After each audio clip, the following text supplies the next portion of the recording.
എൻ്റെ പിതാവിൻ്റെ ജ്യേഷ്ഠൻ്റെ മകനാണ് വിശ്വസനങ്ങളാണ്. വീരകുട്ടിയെ വളരെ മുമ്പ് തന്നെ അറിയാം. വെരി ഫൈൻ എക്സാമ്പിൾ ക്യാരക്ടർ, വലിയ വിശ്വാസം, വലിയ സുവിശേഷ തീഷ്ണതയുള്ളയാൾ. ഞാൻ ഓർക്കുന്നത് ഈ മക്കളൊക്കെ കുഞ്ഞുങ്ങളായിരുന്ന അവസരത്തിലാണ് വിശ്വസനത്തിന് വലിയൊരു അതുമായി വലിയൊക്കെ കോർപ്പറേഷനൊക്കെ വിജയനായി തീർന്നു. ആ അവസരത്തിലൊക്കെ വളരെ ധൈര്യത്തോടുകൂടി വളരെ സമാധാനത്തോടുകൂടി ആ അനുഭവങ്ങളെയൊക്കെ വീരക്കുട്ടി നേരിട്ടത് ഞാൻ ഓർക്കുകയാണ്. അടുത്ത സമയത്തൊക്കെ വലിയ രോഗാവസ്ഥയിലായിരുന്നുവെങ്കിലും വളരെ ധൈര്യത്തോടുകൂടി എല്ലാം അറിയാമായിരുന്നു, വളരെ വിശ്വാസത്തോടുകൂടിയാണ് ആ അനുഭവങ്ങളെല്ലാം ദൈവനാമത്തിന് മഹത്വത്തിനായിട്ട് ഉപയോഗിച്ചു. താൻ പ്രിയപ്പെട്ട കർത്താവിൻ്റെ സന്നിധിയിലേക്ക് വീരക്കുട്ടിയുടെ ജീവിതത്തിന് വേണ്ടി കർത്താവിന് സ്തോത്രം ചെയ്യുന്നു. ഭവനത്തിലുള്ള എല്ലാവരെയും കർത്താവ് ആശീർവദിക്കട്ടെ. ഞങ്ങളുടെ കുടുംബത്തിൻ്റെ എല്ലാ അനുശോചനങ്ങളും അറിയിക്കുന്നു. വിവി ജോർജൻ ഒരു വാക്യം വാങ്ങിച്ചുകൊണ്ട് പ്രോഗ്രാം ചെയ്തു.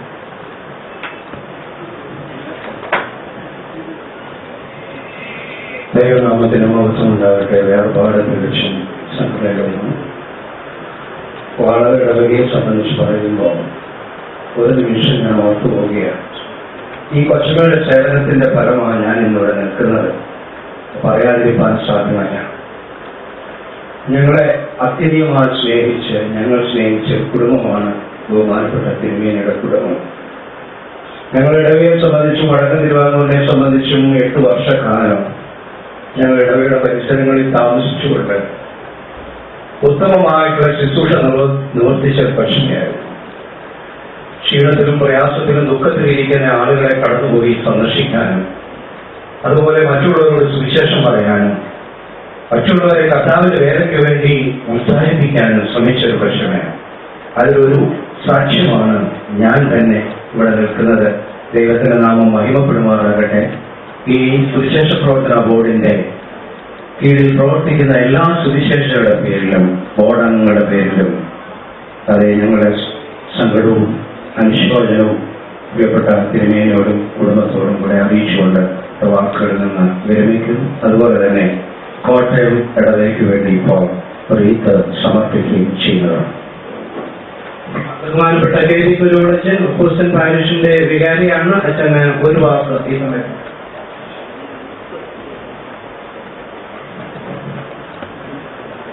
അഭിമാനിയ തിരുമേനിമാരെ, വന്യവൈദിക പ്രേക്ഷകരെ, നോർത്ത് അമേരിക്കയിലെ സദേൺ പിന്തൽപ്പെട്ടതായ ഹൂസ്റ്റൺ ഡാലസ് എന്നീ പാരിഷയുടെ പേരിലുള്ള അനുശോചനവും പ്രത്യേകമായി ഹൂസ്റ്റണിടവയുടെ വികാരി എന്നുള്ള നിലയിൽ ഹൂസ്റ്റണിടവയുടെ പേരിലുള്ള അനുശോചനം ഈ സമയത്ത് അറിയിക്കുന്നു. ബഹുമാനപ്പെട്ട അലക്സാണ്ടർ ബിഷപ്പിനെയും അദ്ദേഹത്തിന്റെ കുടുംബത്തിൽപ്പെട്ട എല്ലാ പ്രിയപ്പെട്ടവരെയും ഈ സമയത്ത് സകല ബുദ്ധിയെയും കവിയുന്ന ദൈവിക സമാധാനത്താൽ കർത്താവ് ആശ്വസിപ്പിക്കട്ടെ. ഈ ഇടവയുടെ പേരിലുള്ള അനുശോചനവും എന്റെയും കുടുംബത്തിന്റെയും പേരിലുള്ള പ്രത്യേകമായ അനുശോചനം അറിയിക്കുന്നു. ദയമായ കർത്താവ് നമ്മെ അവരെയും ആശ്വസിപ്പിക്കുമാറാകട്ടെ. ഇപ്പോൾ ഒരു വാക്ക് പറയുന്നത് വളരെ കാര്യങ്ങൾ പറയാനുണ്ടെങ്കിൽ ഒരു വാക്യം വായിച്ചിരുന്നു. തിമോഥെയോസിന്റെ ലേഖനം 4-ാം അധ്യായത്തിൽ ഇപ്രകാരം വായിക്കുന്നത്. 12-ാമത്തെ വാക്യം, 4-ാം അധ്യായം 12-ാം വാക്യം തീർച്ചയായിട്ടും വളരെ മനോഹരമായിട്ടുള്ള ഒരു വാക്യമാണ്. നമുക്ക് എല്ലാവർക്കും അറിയാം. ആരും നിന്റെ യൗവനം തുച്ഛീകരിക്കുന്നത് വാക്കിലും നടപ്പിലും സ്നേഹത്തിലും വിശ്വാസത്തിലും നിർമ്മലതയിലും വിശ്വാസികൾക്ക് മാതൃകയായി. കൊച്ചനെ സംബന്ധിച്ച് എന്റെ സാക്ഷ്യമാണ്. എനിക്കും എന്റെ കുടുംബത്തിനും മാതൃകയായ ഒരു അച്ഛന്മാർ, എനിക്കും എന്നോടൊപ്പം പ്രവർത്തിക്കുന്ന അച്ഛന്മാർക്കും ക്രിസ്തുമാർക്കും മാതൃകയായ ഒരു കുടുംബം. ദൈവം അനുഗ്രഹിക്കട്ടെ. ആശംസിക്കും.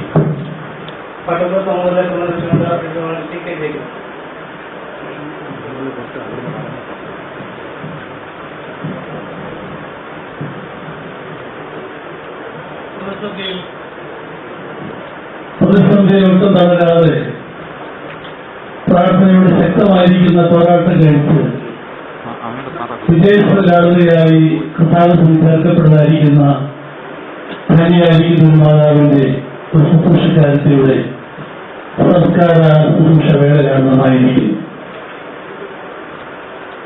വളരെ പ്രാർത്ഥന ഈ കാലങ്ങളിൽ സഭയായി ദൈവത്തിലേക്ക് ലഭിക്കുവാൻ കഴിയുന്നു എന്നുള്ളത് ഒരുപക്ഷെ ആയുസിന്റെ ദൈർഘ്യവും ആ നിലയിലായിരുന്നു. ആ ദൈർഘ്യവും ഈ കാലത്ത് വർദ്ധിച്ചതുപോലെ അനേകർക്ക് ആശ്വാസത്തിനും പ്രത്യാശയ്ക്ക് വക നൽകുവാൻ ഇടയാകുകയും ചെയ്യും. ഞാൻ കഴിഞ്ഞ ദിവസം വടക്കൻചിറാങ്കോട് സർവ പഞ്ചായത്തിന്റെ ഉൾപ്രദേശമായിരിക്കുന്ന ഉദ്യാൻകുന്ന് എന്ന് പറയുന്ന സ്ഥലത്ത് ചെന്നപ്പോ എന്നോട് ചോദിച്ചു, അൽസാൻ തിരുവന്റെ പറ്റുന്ന നിര്യാതയായല്ലോ, വിവാഹപ്പെട്ടു പോയല്ലോ. ഞാൻ ചോദിച്ചു, നിങ്ങൾക്ക് പറ്റുന്ന എങ്ങനെയാ അറിയാവുന്നത്? ഒരുപക്ഷെ ആ നിലയിൽ അറിയുവാൻ സാധ്യതയില്ലാത്ത ഒരു പ്രദേശമാണെങ്കിൽ പോലും ഞങ്ങൾ സാധാരണയായ എല്ലാ പ്രാർത്ഥനാ യോഗങ്ങളിലും കശ്മീരിക്ക് വേണ്ടി പ്രാർത്ഥിച്ചുകൊണ്ടിരിക്കുകയാണ് എന്ന് ഓർപ്പിക്കാനിടയായി. സഭാ വ്യത്യാസം കൂടാതെ വിവിധങ്ങളായ ഇടങ്ങളിൽ വിവിധങ്ങളായ വിശ്വാസ സമൂഹങ്ങളിൽ പ്രാർത്ഥനയുടെ കരങ്ങളിൽ വഹിച്ച് ഈ കാലങ്ങളിൽ ദൈവസന്നിധിയിൽ നിലനിർത്തിയ ഒരു തെരഞ്ഞെടുക്കുകയാണ്. ഞാൻ തിരുവനോട് എന്റെ ഓർമ്മ അല്പം ഒന്ന് പുതുക്കുകയായിരുന്നു. 2010 കശ്മീരിക്ക് അസുഖം ആരംഭിച്ചു. അന്ന് മുതൽ ജനറൽ കൺവെൻഷന്റെ പതിൽ സഭയുടെ വിവിധങ്ങളായ സ്ഥലങ്ങൾ കശ്മീരിക്ക് ധാരാളം പ്രാർത്ഥിച്ചുകൊണ്ടിരിക്കുകയായിരുന്നു. ദൈവത്തിന്റെ അത്ഭുതമാർന്ന കരങ്ങൾ തലമുറയുടെ മേൽ വ്യാപരിച്ചു. വെല്ലൂരിലെ ചികിത്സ ഒരുപക്ഷെ ഇന്റൻസീവ് കെയറിനേക്കാളും വെല്ലേറ്റ് കെയറിനേക്കാളും ഒരു പാലിയേറ്റീവ് കെയർ എന്നുള്ള നിലയിൽ സാന്ത്വന ചികിത്സ ലഭിക്കാൻ കൊച്ചുമിക്കതയായത് ഒരു ഭാഗ്യമായിരിക്കുന്ന അവസ്ഥയാണ്. കർത്തസന്നിധിയിൽ കൊച്ചമ എത്തിച്ചേർന്നിരിക്കുന്നു. കർത്താവിന്റെ നാളിൽ ഒരുമിച്ച് കാണാനുള്ള പ്രത്യാശയോടെ ഞാൻ വാക്കുകൾ ചോദിക്കുന്നു. ദൈവം നമ്മളെ സഹായിക്കുവാനായിട്ട്.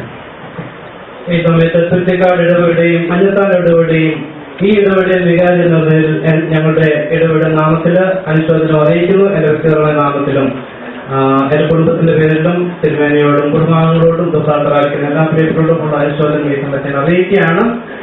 ഇതിന് ഇനിയുള്ള സമയം കുറച്ച് നിമിഷങ്ങൾ അൽസാൻ തിരുമേനി എടുക്കുന്നതായിരിക്കും. അതിനെ തുടർന്ന് ഇവിടുത്തെ ശുശ്രൂഷകൾക്ക് ബഹുമാനപ്പെട്ട റവറൻഡ് ഡോക്ടർ തോമസ് എബ്രഹാം തിരുമേനി നേതൃത്വം നൽകുന്നതായിരിക്കും. അനേകര് പറയുവാനൊക്കെ എനിക്കറിയാം, സമയം കുറവുകൊണ്ട് ക്ഷമിക്കുക. ശുശ്രൂഷ നടക്കേണ്ടതായിരുന്നു.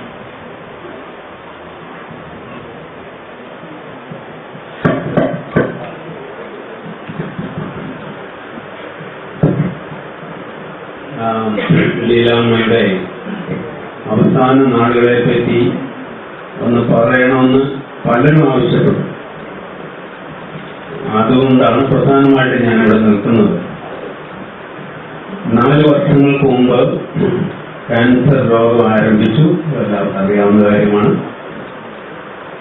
അതിന്റെ ശേഷം പല സന്ദർഭങ്ങളിൽ ജീവിതത്തിന്റെ അങ്ങേയറ്റം പറ്റിയ അവസരങ്ങൾ ഡോക്ടർ പറഞ്ഞു, വലിയൊരു ഡോക്ടറല്ല, നാട്ടിലൊരു ഡോക്ടർ പറഞ്ഞു, ലങ്സ് ശ്വാസകോശത്തിന്റെ 2 ശ്വാസകോശമുള്ളത് ഒന്നും പോയി, മറ്റതിന്റെ 30% മാത്രമേ പ്രവർത്തിക്കുന്നുള്ളൂ. അതുകൊണ്ട് ഈ രോഗി കൂടിപ്പോയാൽ 1 മാസം എന്ന് എന്നെ വിളിച്ച് പറഞ്ഞു. പക്ഷേ ആ 1 മാസമല്ല, ഇപ്പോൾ 1 വർഷം കൂടെ കഴിഞ്ഞു. എന്താണ് ഇതിന്റെ കാരണം? 4 വർഷമായി ഈ രോഗബാധിതയായി തീർന്നിരിക്കുകയാണ്. ഇങ്ങനെയുള്ള അവസരങ്ങളൊക്കെ ഉണ്ടായി. പക്ഷേ ഇതുവരെയും സർവൈവ് ചെയ്തത് പ്രധാനമായും 2 കാരണങ്ങളുണ്ട്. ഒന്ന്, എല്ലാ വിശ്വാസികളുടെയും പ്രാർത്ഥന. ഈ കഴിഞ്ഞ വെള്ളിയാഴ്ച വളരെ പ്രയാസമായിരുന്നു, ശ്വാസം എടുക്കാനൊക്കെ പ്രയാസമായിരുന്നു. കുറച്ച് കഴിഞ്ഞപ്പോൾ വെള്ളിയാഴ്ച വൈകിട്ട് രാത്രി അല്പം ആശ്വാസം കഴിഞ്ഞു. ഇപ്പൊ എന്നോട് പറഞ്ഞു, ആരോ എനിക്ക് വേണ്ടി ഇപ്പം പ്രാർത്ഥിച്ചു, അതുകൊണ്ടാണ് എനിക്ക് കുറച്ച് ആശ്വാസം. എലി വിളിച്ചപ്പോ എലിയോട് പറഞ്ഞു, എനിക്ക് ഇത്ര ആശ്വാസം. ഇപ്പൊ എലി പറഞ്ഞു, മദ്രാസിലെ ഇടവയില് ഞങ്ങളെല്ലാവരും കൂടെ അവിടെ പ്രാർത്ഥിച്ചുകൊണ്ടിരിക്കാറുണ്ട്. അപ്പൊ ഇങ്ങനെയുള്ള അനേക സന്ദർഭങ്ങളുണ്ട്. ഇവാഞ്ചലിക്കൽ സഭയില് ലീലാമ്മയ്ക്ക് വേണ്ടി പ്രാർത്ഥിക്കാത്തവരാരും കാണും. ഓരോരുത്തരും വിളിക്കുന്ന സമയത്ത് പറയും, ഞങ്ങളുടെ കുടുംബ പ്രാർത്ഥനയിൽ നിൽക്കുന്നുണ്ട്, രാവിലെയും വൈകിട്ട് ഓർക്കുന്നുണ്ട്, മറ്റേ പ്രാർത്ഥനാ കൂട്ടങ്ങളും ഈ പ്രാർത്ഥനയുടെ ഫലമാണ് ഈ 4 വർഷം ജീവിച്ചത്. ഒന്ന്. അതുപോലെ തന്നെ വിശ്വാസികളുടെ കൂട്ടായ്മ, പ്രാർത്ഥന മാത്രമല്ല, എപ്പോഴും ഫോൺ വിളിച്ച് കാര്യങ്ങൾ അന്വേഷിക്കുക, കൂട്ടായ്മയുടെ സന്തോഷം പകരുക,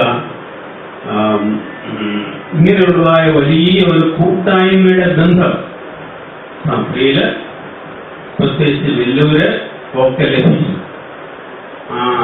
ലീലാമ്മയ്ക്ക് കൂട്ടായ്മ എന്ന് പറഞ്ഞാൽ വലിയ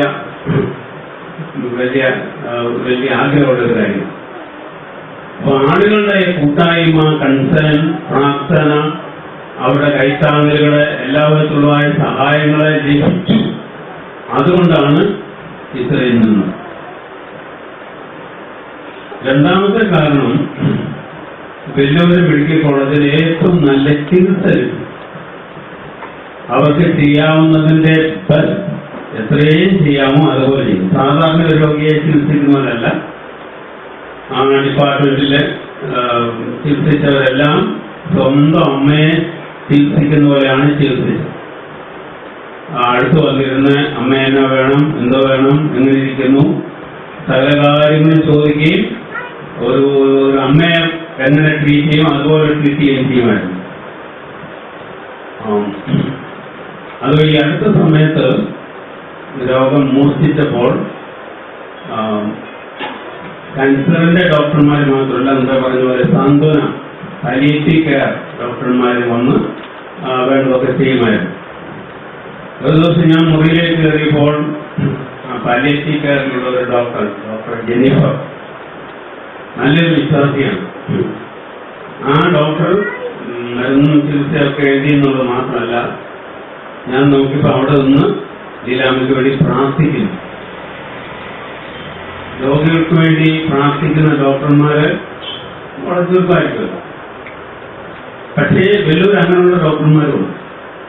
അതുകൊണ്ട് മരുന്ന് കുറച്ച് കൊടുത്തു എന്നുള്ളത് മാത്രമല്ല, അവരുടെ കെയർ, അവരുടെ കൺസേൺ, അവരുടെ പ്രാർത്ഥന എല്ലാം വളരെയധികം വിലപ്പെട്ടതായിരുന്നു.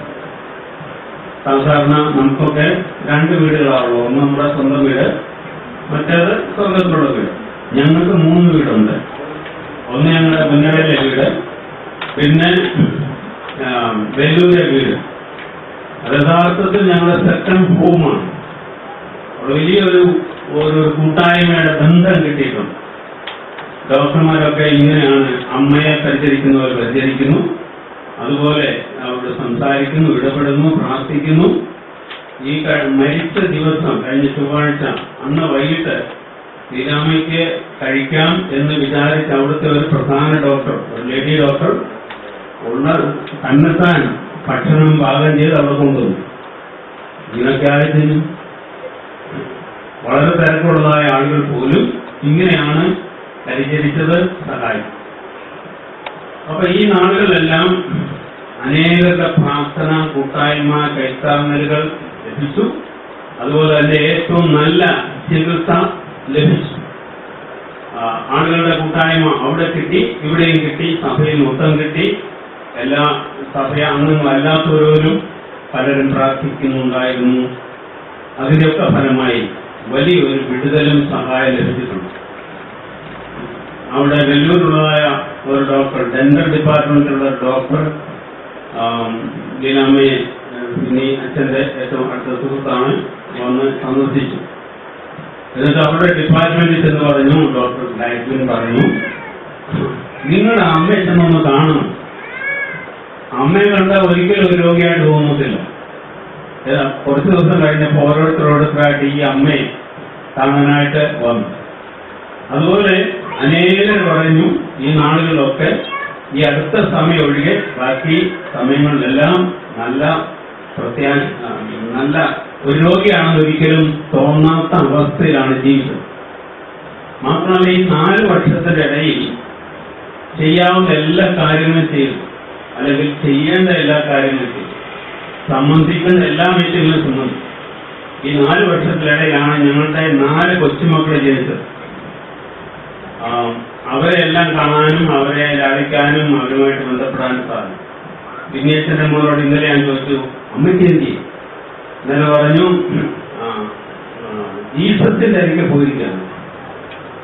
അപ്പോ ഈ 4 മക്കളെ ഇതിനിടയ്ക്ക് കിട്ടി, അവരുമായിട്ട് ബന്ധപ്പെടാൻ സാധിച്ചു, പ്രാർത്ഥിക്കാൻ സാധിച്ചു, വാക്യങ്ങൾ പഠിപ്പിക്കാൻ സാധിച്ചു. അങ്ങനെയുള്ളതായ സന്തോഷത്തിന് സമയമുണ്ടാകും. ഈ 4 വർഷത്തിന്റെ ഇടയിലാണ് ഞങ്ങളുടെ കുടുംബത്തിൽ പല കാര്യങ്ങളും നടന്നത്. പിന്നെയച്ഛന്റെ ഓർഡിനേഷൻ ഈ 4 വർഷത്തിനിടയിലായിരുന്നു. 2 ഓർഡിനേഷൻ. അതിന് 2ലും സംബന്ധിച്ചു. ഞങ്ങൾ വിചാരിച്ചു സംബന്ധിക്കാൻ പറ്റുമല്ലോ, അത് 2 സംബന്ധിച്ചു. അതുപോലെ തന്നെ മക്കളുടെയും, മരുമക്കൾ ഞാൻ പറയുന്നത് ശരിയല്ല, എല്ലാവരും മക്കളാണ്, അറിയാൻ വേണ്ടി പറയാണ്, മരുമക്കളുടെ എല്ലാം വീടുകളിൽ പോയി ഈ 4 വർഷത്തിനിടയിൽ താമസിച്ചു. ഞാൻ ബോംബെക്ക് ഒരു പ്രോഗ്രാം വെക്കാൻ പറഞ്ഞു, ഞാനും കൂടെ വരുന്നു.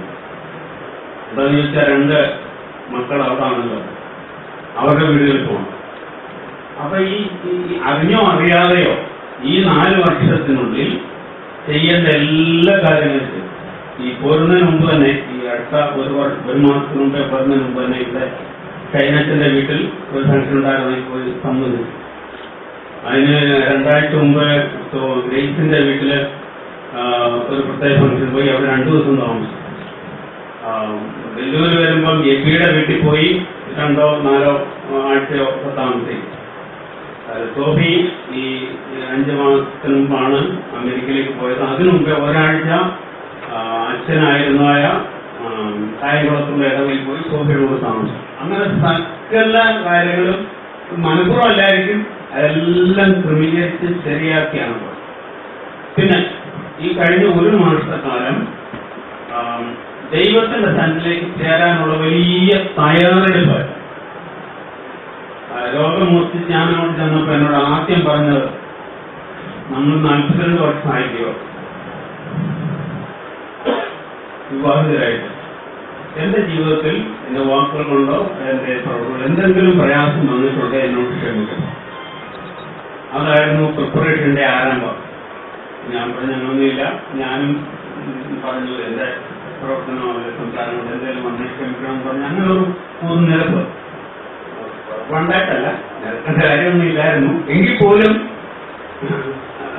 എന്തെങ്കിലും ഉണ്ടെങ്കിൽ, അതായത് ഉത്തമ മനസ്സാക്ഷി എപ്പോഴും ഉണ്ടായിരിക്കണമെന്ന് ഈ ലോകത്തിൽ ഒരു മനുഷ്യരോട് ഒരു വിരോധവും. എത്ര ഉപദ്രവങ്ങൾ വന്നാലും അവരോടെല്ലാം ക്ഷമിക്കാനുള്ള കഴിയും. അവർക്ക് വേണ്ടി എല്ലാം പ്രാർത്ഥിക്കും. ആ പ്രാർത്ഥനയെ പറ്റി പറയുമ്പോൾ വലിയ പ്രാർത്ഥന നയിക്കുന്നത് ഒരു സ്ത്രീയാണ്. വെളുപ്പംകാലത്ത് ഒരു 3 മണിക്കോ 4 മണിക്കോ ഒക്കെ എഴുന്നേക്കും. അവിടെ ഇരുന്ന് പ്രാർത്ഥിക്കും. മക്കളുടെ എല്ലാം പേര് പറഞ്ഞ് സകല കാര്യങ്ങളും പറഞ്ഞ് അവർക്ക് വേണ്ടി എല്ലാം പ്രാർത്ഥിക്കും. അന്നത്തെ കാര്യങ്ങൾക്ക് വേണ്ടി എല്ലാം പ്രാർത്ഥിക്കും. സഭയ്ക്ക് വേണ്ടി പ്രാർത്ഥിക്കും. ഇങ്ങനെയുള്ളതായ എല്ലാ കാര്യങ്ങൾക്ക് വേണ്ടി പ്രാർത്ഥിക്കും. അയൽവക്കത്തുള്ളവർക്ക് വേണ്ടി ഓരോരുത്തരുടെയും പേര് പറഞ്ഞ് പ്രാർത്ഥിക്കും. പിന്നെ കുടുംബാംഗങ്ങൾക്ക്, ഞങ്ങളുടെ കുടുംബമല്ല, മറ്റ് ഞങ്ങളുടെ പൊതുവായിട്ടുള്ള കുടുംബാംഗങ്ങൾക്കൊക്കെ പേര് പറഞ്ഞ പ്രാർത്ഥിക്കും. ഇന്നും അനേകർക്ക് വേണ്ടി ഈ അടുത്ത നാളുകൾ പ്രാർത്ഥിച്ചുകൊണ്ടിരിക്കുകയായിരുന്നു. ആത്മീയമായ കാര്യങ്ങളിൽ വളരെയധികം തീക്ഷ്ണതയും താല്പര്യം ഉണ്ടായിരുന്നു. മിഷണറി സ്വഭാവം ഉണ്ടായിരുന്നു. കുറച്ചുനാൾ കാശ്മീരിൽ സുവിശേഷങ്ങൾ ചെയ്തതാണ്, ജാതികളുടെ പ്രവർത്തിച്ചതാണ്. അതിനുശേഷമാണ് സഭയുടെ തെറ്റേൽ ആശ്രമത്തിൽ കുറച്ചുനാൾ താമസിച്ച് അവിടെ പ്രൈവറ്റ് ടീച്ചറായിട്ട് പ്രവർത്തിച്ചതിന് ശേഷമാണ് വിവാഹിതയായത്. അപ്പോൾ ഒരു വലിയ കൺസേൺ, ജനങ്ങളെ പറ്റി ആത്മാക്കളെ പറ്റി പ്രാർത്ഥിക്കുന്നു, അവർക്ക് വേണ്ടി പ്രാർത്ഥിക്കുന്ന, ആത്മീയമായിട്ട് പ്രവർത്തിക്കാൻ ഉള്ള താല്പര്യമുണ്ട്. ഈ കഴിഞ്ഞ ദിവസം ഞങ്ങള് പിന്നെ ഒരു ആയെ ഹോം നേഴ്സിനെ ചില ദിവസം 2-3 ദിവസത്തെ അത് CMC ഹോസ്പിറ്റലിൽ തന്നെ ക്രമീകരിക്കുന്ന ആവശ്യപ്പെട്ടു. ഞാൻ ചെന്ന സമയത്ത് എന്നോട് പറഞ്ഞു, ഞാൻ ഈ അമ്മുവിന് വേണ്ടി വളരെ പ്രാർത്ഥിച്ചു. തന്നെ ചിത്രിക്കുന്ന അമ്മു, അവർക്ക് തമിഴ് സ്ത്രീയാണ്. ഞാൻ പറയാവുന്നതിന്റെ മാക്സിമം ഞാൻ പറഞ്ഞു. അതായത് യേശുക്രിസ്തുവിനെ പറ്റി പറഞ്ഞതായി പറഞ്ഞു. ഈ മരിക്കുന്നതിന് 2-3 ദിവസത്തിന് മുമ്പുള്ള കാര്യമാണ് ഞാൻ പറയുന്നത്.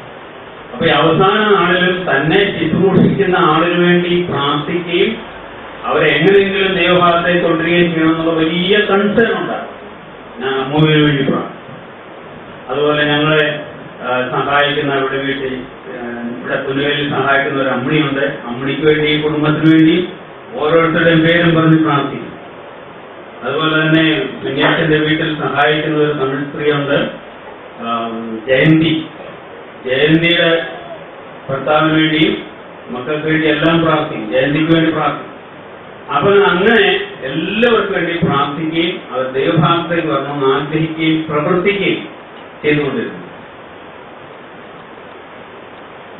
അതുപോലെ തന്നെ ഈ കഴിഞ്ഞ ഒരു മാസമായി കർത്താവിന്റെ സന്നിധിയിലേക്ക് പോകാനുള്ള സകല ക്രമീകരണങ്ങളും ചെയ്തു. എന്നോട് പറഞ്ഞു, ഞാൻ എൻ്റെ ശവശരീരത്തില് ഒരു വെള്ള വസ്ത്രം എന്നെ ധരിപ്പിക്കണം, എന്നിട്ടൊരു പാട്ട് ശുഭ്രവസ്ത്രധാരിയായി വേണമല്ലോ എന്നൊക്കെ പറഞ്ഞാൽ അതിന്റെ ബാക്കി പാടുകയും ചെയ്യും. അപ്പം ശുഭ്രവസ്ത്രമായിരിക്കണം, പിന്നെ കളറൊന്നും വേണ്ട എന്ന് പറഞ്ഞ് അതിന്റെ ക്രമീകരണങ്ങളൊക്കെ ചെയ്തു. അത് കഴിഞ്ഞ് എന്നോട് പല കാര്യങ്ങൾ പറഞ്ഞു, വീട്ടിലെ കാര്യങ്ങൾ, ഇന്നത് ഇന്നർക്ക് കൊടുക്കണം, ഇന്നത് ഇങ്ങനെ ചെയ്യണം, സർവ്വ കൊടുക്കണം, അതിനത് ചെയ്യണം. അതില് ഫെമിനി സമാജമുണ്ട്, സുവിശേഷ പ്രവർത്തന അങ്ങയുടെ കാര്യമുണ്ട്, ഇതെല്ലാം അതിനകത്തുണ്ട്. ചെറിയ ചെറിയ തുകകൾ കൊടുക്കണമെന്ന് എന്നോട് പറഞ്ഞു. അതുപോലെ തന്നെ മക്കളോട് ഓരോരുത്തരോടും ഈ നാട്ടിൽ ഈ ഒരു മാസം അവർ വരുന്ന സമയത്ത് അവരോട് പറയേണ്ട എല്ലാ കാര്യങ്ങളും പറഞ്ഞിട്ടുണ്ട്. പ്രധാനമായിട്ടും ആത്മീയകാര്യമാണ് പറഞ്ഞിട്ടുള്ളത്. മക്കളോട് ഓരോരുത്തരോടും പറഞ്ഞിട്ടുണ്ട്. എബി ഓരോ ആഴ്ചയിലും വീക്കെൻഡില് വരുമായിരുന്നു, എബി മേബിളും വരുമായിരുന്നു. എബിയോട് പറയാനുള്ള കാര്യങ്ങളെല്ലാം എബിയോട് പറഞ്ഞിട്ടുണ്ട്. ശോഭി അടുത്തില്ലായിരുന്നതുകൊണ്ട് ഫോണിൽ വിളിക്കുന്ന സമയത്ത് അവളോടും ചെയ്യേണ്ട എല്ലാ കാര്യങ്ങളും ആത്മീയകാര്യമാണ്, അതെല്ലാം പറഞ്ഞ് മരിക്കുന്നതിന് 2-3 ദിവസം അല്ലെങ്കിൽ കുറച്ച് ദിവസങ്ങൾക്ക് മുമ്പ് പറഞ്ഞു, തലമുറയോട് നമ്മൾ സാക്ഷിക്കേണ്ടത് ആവശ്യമാണ്.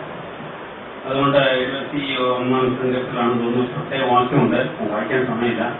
നമ്മൾ പറഞ്ഞു തലമുറയ്ക്ക് ഇത് കൈമാറ്റം ചെയ്യണമല്ലോ. അപ്പം അവസാന നാളിൽ കൂടുതൽ ഈ തലമുറയ്ക്ക് 7 കൊച്ചുമക്കളുണ്ട്.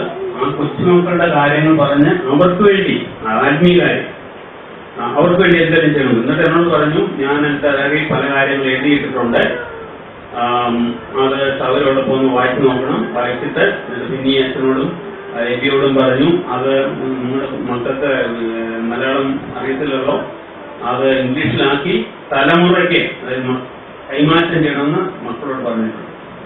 അപ്പൊ ഇങ്ങനെ സ്വന്തം മക്കൾ, കൊച്ചുമക്കൾ, അവരെല്ലാം ആത്മീയമായിട്ട് വളർത്താൻ വളരെയധികം പ്രയത്നിച്ചിട്ടുണ്ടെന്നുള്ളത് സംശയം. ഇവരൊക്കെ ഈ നിലയിലാകാൻ ഉള്ള പ്രധാന കാരണം ലീലാമ്മയുടെ പ്രാർത്ഥന. ഞങ്ങൾക്കുള്ള മക്കളിൽ 4 പേരിൽ ഒരാളെ സുവിശേഷ വേലയ്ക്ക് ഞങ്ങൾ 2 പേരും കൂടെ സമർപ്പിച്ചു. ഇപ്പൊ 3 പേര് ഫുൾ ടൈം മിനിസ്ട്രിയിലാണ്. കാരണം പ്രാർത്ഥന. പിന്നെ ഞങ്ങൾ സമർപ്പിച്ചെങ്കിലും ഹൈസ്കൂളിൽ കോളേജിലൊക്കെ പഠിച്ചപ്പോൾ അത് വേണോ